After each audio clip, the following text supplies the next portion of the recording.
Assalamualaikum warahmatullahi wabarakatuh. Alhamdulillah wa sallallahu wa sallama ala rasulillah wa ala alihi wa sahbihi wa man ihtada bihuda. Para pemirsa TV dan radio Jakarta Islamic Center di mana saja Anda berada, puji dan syukur kehadirat Allah Subhanahu wa taala kita panjatkan bahwa Allah masih berikan kita nikmat sehat walafiat, sehingga pada hari ini kita kembali melanjutkan kajian kita Kitab Tanqihul Qaul, yang pada hari ini masih melanjutkan pembahasan sebelumnya, yaitu Al-Babul Awwal, bab yang pertama, Fi Fadilatil Ilmi wal Ulama, tentang keutamaan ilmu dan ulama. Di halaman ke-7, baris ke-7 dari bawah. Sebelum kita membaca kitab ini, mari kita doakan para orang-orang tua kita, guru-guru kita, wabil khusus pengarang kitab ini yang telah mendahului kita. Mudah-mudahan kubur mereka dijadikan taman surga oleh Allah Subhanahu wa taala. Dan kita juga memohon kepada Allah supaya Allah senantiasa berikan kita sehat walafiat. Allah lindungi kita dari berbagai macam bencana dan penyakit. Dan semoga segenap aktivitas yang kita laksanakan selalu penuh dengan keikhlasan, sehingga aktivitas kita itu bernilai ibadah. Al-Fatihah ala niyati anna Allah yaftahu alaina putuhal arifin wa yufaqihuna fid din wa yarzuquna kamalal ikhlas wal yakin. Summa ila arwahi walidina wa masyaikhina khususan laro muallif hadzal kitab Asy-Syaikh Muhammad bin Umar An-Nawawi Al-Bantani, anna Allah al-Karim yataghashshahum birrahmah wal maghfirah wa ila hadratin nabi. Al-Fatihah. A'udzu billahi minasyaitonir rajim. Bismillahirrahmanirrahim. Alhamdulillahi rabbil alamin arrahmanir rahim maliki yaumiddin. Iyyaka na'budu wa iyyaka nasta'in. Ihdinas siratal mustaqim. Siratal ladzina an'amta 'alaihim ghairil maghdubi 'alaihim waladdallin. Amin. Amma ba'du fa inna asdaqal hadithi kitabullah wa khairal hadi hadi sayyidina Muhammadin sallallahu alaihi wasallam wa syarral umuri muhdatsatuha wa kullu muhdatsatin bid'ah wa kullu bid'atin dhalalah. Wa qala syekhul muallif rahimahullah wa adaman naf'a bihi wa bi barakati ulumihi fid darain amin ya rabbal alamin.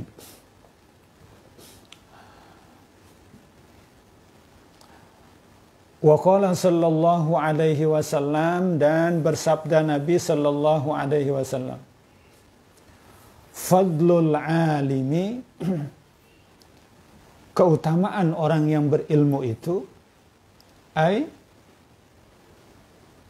al-amilu bi'ilmihi, artinya orang berilmu mengamalkan ilmunya, alal abidi, di atas orang yang ahli ibadah, kafadlil qamari lailatal badri ala sairil kawakibi, seperti keutamaan bulan malam bulan purnama atas bintang-bintang.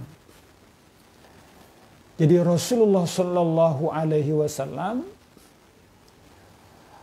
mengatakan keutamaan orang alim itu dibandingkan orang yang ahli ibadah seperti keutamaan bulan purnama dan bintang-bintang. Orang yang berilmu, orang alim, ulama diumpamakan seperti bulan yang terang benderang pada bulan purnama yang menerangi malam yang gelap gulita. Sedangkan ahli ibadah itu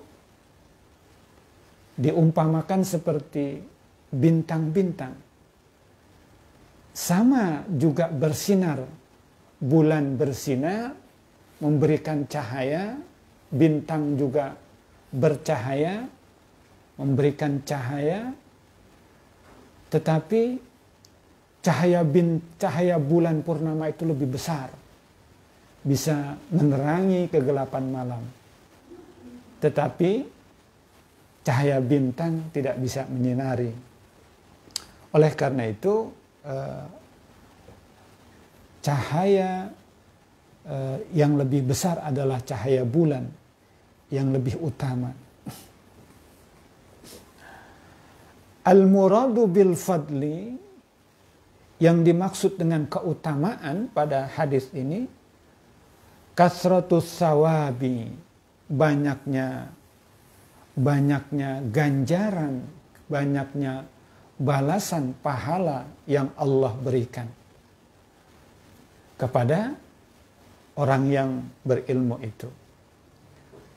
Asyamili lima yu'tihillahu lil abdi fil akhirah min darajatil jannah.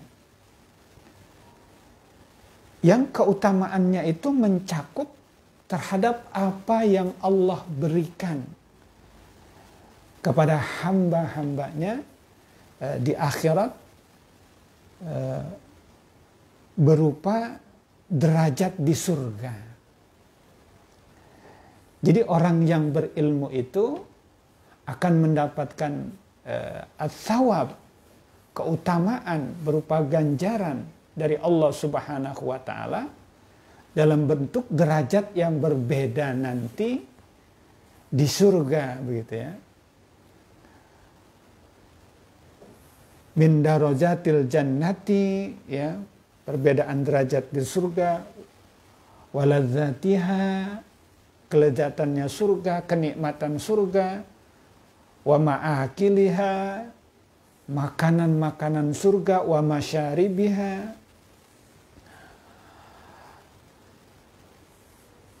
minuman-minuman yang ada di surga, wa manakihiha, dan pernikahan yang ada di surga, itu diberikan berbeda kepada orang-orang yang berilmu. Kalau kita umpamakan ketika kita naik pesawat udara umpamanya, itu kan kelasnya beda-beda. Ya, kelas VIP tentu akan berbeda dengan kelas VVIP. Makanannya, pelayanannya, jamuannya. Kelas bisnis tentu berbeda dengan kelas ekonomi.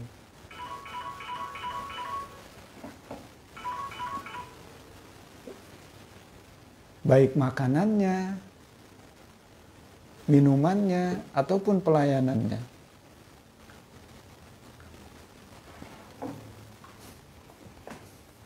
Nah, begitu juga para penghuni surga. Allah berikan tingkatan-tingkatan sesuai amal ibadahnya, begitu. Termasuk orang-orang yang berilmu, para ulama, Allah tinggikan derajatnya di surga. Wa ma yu'tihillahu ta'ala lil abdi min maqamatil qurbi. Dan apa yang Allah berikan kepada hamba daripada tingkatan kedekatan kepada Allah Subhanahu wa taala. Jadi orang yang berilmu itu Allah berikan derajat berbeda tingkat kedekatannya dengan Allah Subhanahu wa taala nanti di surga, gitu. Waladzatin nadri ilaihi, ya. Kesenangan memandang Allah Subhanahu wa taala, wasima'i kalamihi, ya, mendengarkan perkataan Allah Subhanahu wa taala. Nanti para penghuni surga akan ditemui oleh Allah Subhanahu wa taala. Dapat memandang Allah, dapat berbicara dengan Allah, dapat mendengar apa yang dikatakan oleh Allah Subhanahu wa taala. Itu merupakan satu kenikmatan. Bagaimana cara kita mendengar perkataan Allah, bagaimana kita melihat Allah, bagaimana caranya Allah menemui kita, itu di luar pemikiran, di luar kapasitas akal kita untuk memikirkannya gitu ya. Karena alamnya berbeda, kita masih di alam dunia gitu ya. Yang kita yakini adalah bahwa Al-Quran menyatakan, hadis-hadis Nabi menyatakan bahwa kita akan bertemu dengan Allah Subhanahu wa Ta'ala di surga. Masalah teknik pertemuannya itu bagaimana? Itu kekuasaan Allah nanti di surga begitu ya. Yang jelas orang-orang yang beriman akan bertemu memandang Allah Subhanahu wa Ta'ala. Dan itu akan menimbulkan satu kegembiraan, akan menimbulkan satu kesenangan. Makanya dalam Al-Quran Allah gambarkan wujuhu yawma idzin nadhira ila rabbiha nadhira. Pada saat itu orang-orang yang berada di surga mukanya berseri-seri karena bisa bertemu dengan Allah Subhanahu wa Ta'ala. Rawahu Abu Nuaimin an Mu'adz bin Jabal. Telah meriwayatkan kepada hadis ini Imam Abu Nuaim dari Mu'adz bin Jabal. Nah, ini kenikmatan-kenikmatan yang Allah berikan terhadap orang-orang yang berilmu, terhadap para ulama yang al-amilin, yaitu yang mengamalkan ilmunya. Itu sebagaimana Allah firmankan dalam Al-Quran begitu ya. Yarfa'illahu alladhina amanu minkum walladhina utul ilma darajat. Allah akan meninggikan orang-orang beriman di antara kamu derajatnya gitu. Wa ulul dan orang-orang yang berilmu juga Allah tinggikan beberapa derajat gitu. Jadi Allah tinggikan, Allah angkat derajat orang-orang yang berilmu beberapa derajat. Jadi tidak akan sama orang-orang yang tidak berilmu dengan orang-orang yang berilmu kedudukannya. Dan itu baik di dunia gitu, baik di dunia maupun di akhirat kelak. Wa fi riwayatin lil Harits bin Abi Usamata an Abi Sa'idin Al-Khudri anhu sallallahu alaihi wasallam. Ya, riwayat dari Al-Imam Harits bin Abi Usamah dari Abi Sa'id Al-Khudri bahwasanya Nabi sallallahu alaihi wasallam ya bersabda, fadlul alimi alal abidi kafadli ala ummati. Keutamaan orang yang berilmu itu di atas ahli ibadah seperti keutamaanku atas umatku. Jadi Nabi Shallallahu Alaihi Wasallam memberikan perumpamaan orang yang berilmu itu seperti Nabi begitu ya. Orang yang berilmu itu seperti Nabi yang memberikan petunjuk, memberikan pencerahan gitu ya. Sedangkan ahli ibadah diumpamakan oleh Nabi seperti umatnya Nabi gitu ya. Sehingga jelas sekali perbedaannya. Ya. Nabi dengan umatnya tentu lebih mulia Nabi gitu ya. Maka itu Rasul umpamakan orang yang berilmu dengan yang orang ahli ibadah lebih utama orang yang berilmu. Wa fi riwayatin, dan dalam satu riwayat li Tirmizi dari Imam Tirmizi an Abi Umamah, riwayat Abi Umamah, fadlul alimi alal abidi kafadli ala adnakum. Ya, kata Rasulullah, keutamaan orang berilmu itu di atas orang ahli ibadah, di atas ahli ibadah seperti keutamaanku di atas orang-orang yang tingkatan terendah di antara kamu. Maksudnya di antara para sahabat. Ya. Di antara para sahabat itu ada orang-orang yang tingkatnya terendah. Itulah yang Rasulullah umpamakan seperti ahli ibadah. Sedangkan orang-orang yang berilmunya Rasulullah umpamakan seperti Rasul begitu ya. Ai nisbatu syarafil ilmi ila syarafil abidi kanisbati syarafin Nabi sallallahu alaihi wasallam ila adna syarafis sahabah. Artinya hubungan kemuliaan ilmu itu dengan kemuliaannya ahli ibadah seperti hubungannya Nabi sallallahu alaihi wasallam dengan sahabat-sahabat yang terendah gitu ya. Jadi Nabi itu diumpamakan sebagai al-alim, orang yang berilmu, keutamaannya ya, teman seperti itu. Sedangkan ahli ibadah, al-abid, itu diumpamakan seperti sahabat-sahabat Nabi yang tingkatannya terendah gitu ya.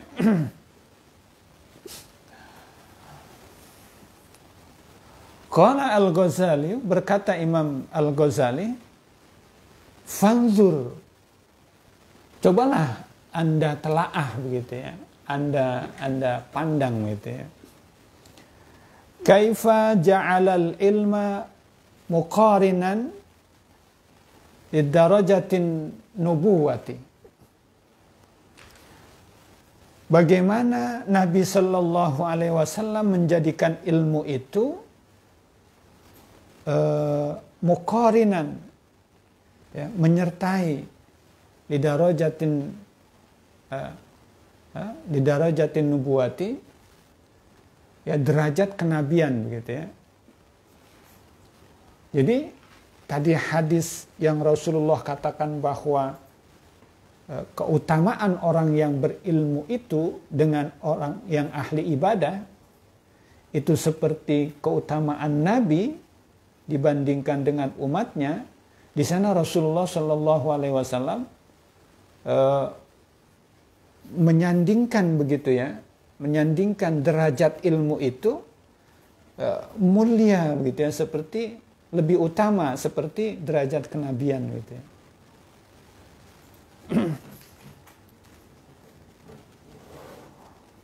Wa kaifa hatta rutbatal amali al-mujarradi anil ilmi. Dan bagaimana Rasulullah Shallallahu Alaihi Wasallam merendahkan tingkatan amal yang kosong dari ilmu. Jadi amal-amal ibadah kita yang tidak dilandasi ilmu, maka itu nilainya kosong.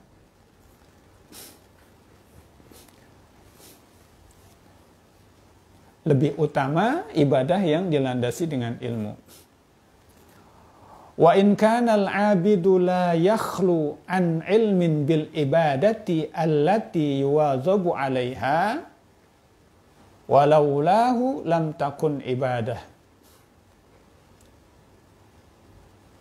Ya, kata Nabi sallallahu kata pengarang di sini musannif, dan jika ada seorang hamba la yakhlu an ilmin, tidak sunyi dari ilmu, artinya hamba, orang yang ahli ibadah itu, ada orang ahli ibadah memiliki ilmu gitu ya. Memiliki ilmu. La yakhlu an ilmin, memiliki ilmu. Bil ibadati, tentang ibadah. Allati yuwazabu alaih, yang dia lakukan ibadah, yang dia lakukan ya, terus menerus ibadah itu dilakukan dengan ilmu gitu ya. Walaulahu, dan sekiranya tidak ada ilmu, lam takun ibadah, maka tidak ada ibadahnya gitu ya. Tidak ada nilai ibadahnya gitu ya. Jadi artinya ibadah itu harus dilandasi dengan ilmu gitu ya. Maka kewajiban kita itu untuk selalu memperdalam ilmu agama kita gitu ya.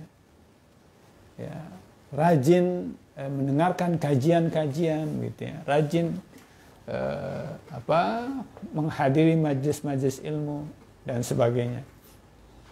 Supaya ibadah kita ada dasarnya gitu ya, ada dasar ilmunya gitu ya. Wa qala sallallahu alaihi wasallam, dan bersabda Nabi sallallahu alaihi wasallam, man taqala ay tahawwala. Ya, barang siapa yang berjalan, pergi gitu ya, berpindah, masyian ya, baik berjalan kaki, aurakiban atau berkendara, min mahallihi dari tempatnya ila mahallin akhara ke tempat yang lain, liyata'allama ilman untuk belajar ilmu, minal ulumi syar'iyyah daripada ilmu-ilmu syariat.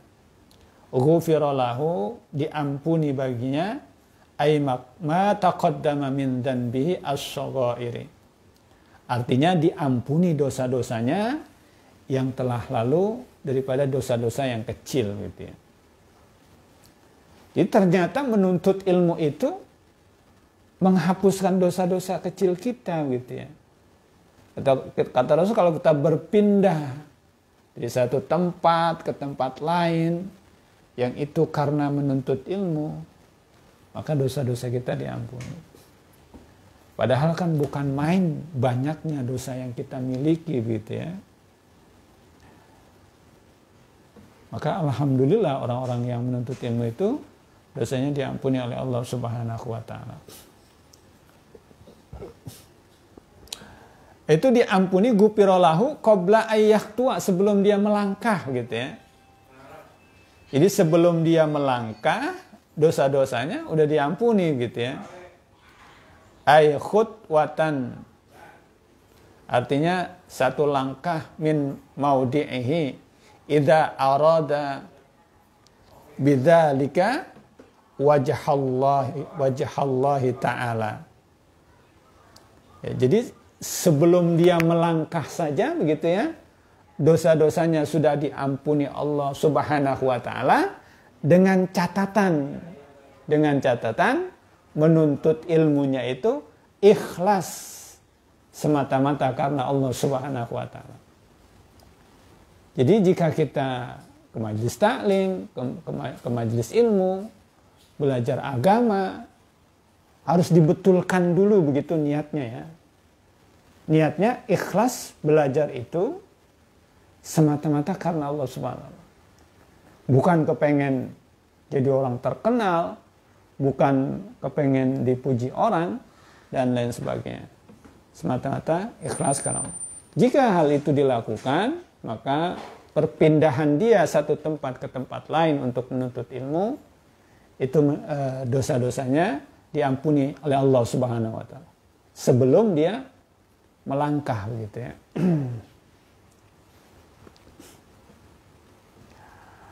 Rawahu Asy-Syairazi an Aisyata. Telah meriwayatkan kepada hadis ini Imam Asy-Syairazi dari Aisyah.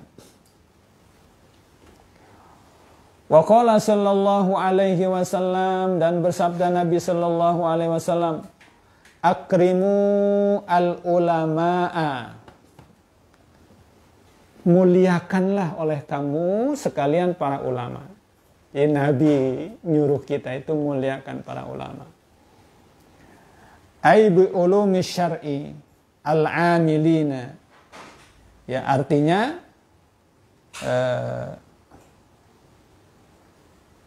ulama-ulama yang mengajarkan ilmu-ilmu syar'i gitu ya. Ini nggak gelap bang, nggak apa-apa ini bang, nggak apa-apa ya. Ya teduh ini. Mengajarkan ilmu besar. Artinya kita menghormati para ulama-ulama begitu ya. Ulama-ulama yang mengajarkan ilmu syariah, mengajarkan fikih, mengajarkan hadis dan lain sebagainya.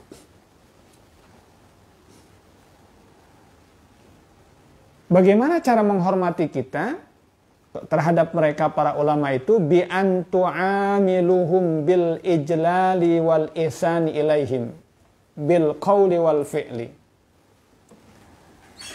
Dengan mempergauli mereka dengan agung gitu ya, dengan baik ya. Baik itu dengan perkataan maupun dengan perbuatan gitu ya.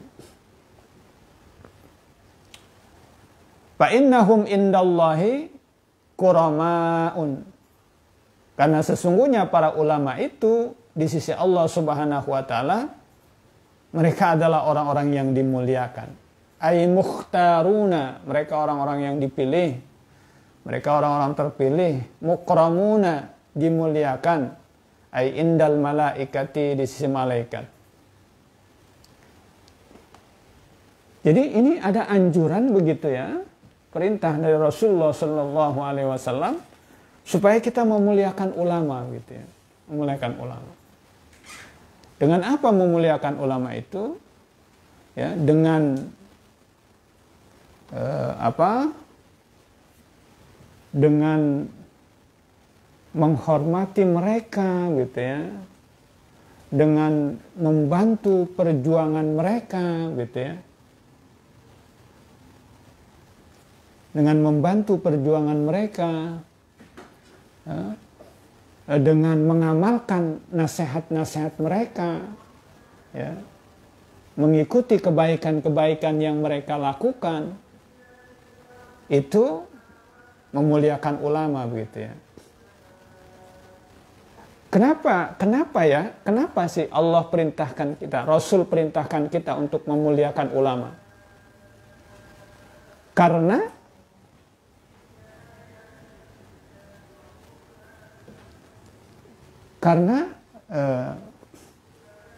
antara melaksanakan perintah Allah Subhanahu wa taala, kemudian melaksanakan perintah Rasulullah Sallallahu Alaihi Wasallam, kemudian melaksanakan perintah para ulama, itu merupakan satu kesatuan begitu ya, yang tidak bisa dipisahkan begitu ya. Nah, taat kita kepada Allah Subhanahu wa taala itu yaitu dengan melaksanakan ketaatan kepada Rasul. Jika kita tidak taat kepada Rasul, maka kita berarti tidak taat kepada Allah Subhanahu wa taala. Karena Allah Subhanahu wa taala menurunkan ajaran agama melalui para nabi gitu ya. Allah menurunkan ajaran agama melalui para nabi. Sehingga orang tidak akan bisa memahami ajaran-ajaran Allah tanpa berpedoman kepada nabi gitu ya. Kan ada orang yang tidak percaya kepada hadis-hadis nabi gitu ya. Bagaimana dia akan memahami ajaran Allah gitu ya.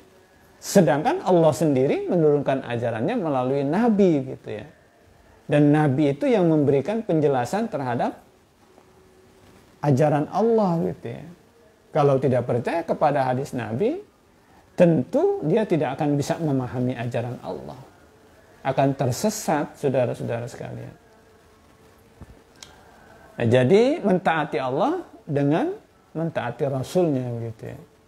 Karena Rasul itulah yang menjelaskan tentang agama yang diturunkan oleh Allah Subhanahu wa taala. Nah, orang tidak akan bisa melaksanakan perintah Rasul, ya mentaati Rasul tanpa ulama gitu ya, tanpa penjelasan dari para ulama gitu ya. Karena keterbatasan masa hidup kita begitu ya, atau perbedaan masa hidup kita dengan masa Nabi, kita kan yang sekarang ini sudah tidak berjumpa lagi dengan Nabi begitu ya. Lalu bagaimana mungkin kita akan bisa memahami ajaran-ajaran Nabi jika kita tidak paham ajaran itu gitu ya. Maka kemudian kita memahami ajaran itu melalui para ulama ya, yang menjelaskan hadis-hadis Nabi gitu ya. Sehingga orang yang tidak menerima ulama begitu ya, yang tidak tidak memuliakan ulama, tidak menerima apa yang menjadi ilmu-ilmunya para ulama begitu, maka sesungguhnya dia tidak bisa gitu ya untuk memahami ajaran Islam gitu ya, yang bersumberkan dari Allah Subhanahu wa taala, diturunkan melalui para nabinya gitu ya. Yang nabinya yang nabi itu sebagai penjelas dari pada ajaran agama, masa hidupnya juga berbeda dengan kita, kemudian dijelaskan oleh para ulama gitu ya. Jadi itulah mengapa Rasulullah Shallallahu Alaihi Wasallam mengajarkan kita harus cinta kepada ulama, harus memuliakan ulama, ya, karena ulama-ulama itulah yang menyampaikan ajaran Islam kepada kita, yang menjelaskan Islam kepada kita, dari Allah kepada Rasulnya, dari Rasul kepada para sahabat, ya, tabiin, tabiin, kemudian sampai kepada para ulama-ulama gitu ya saat ini.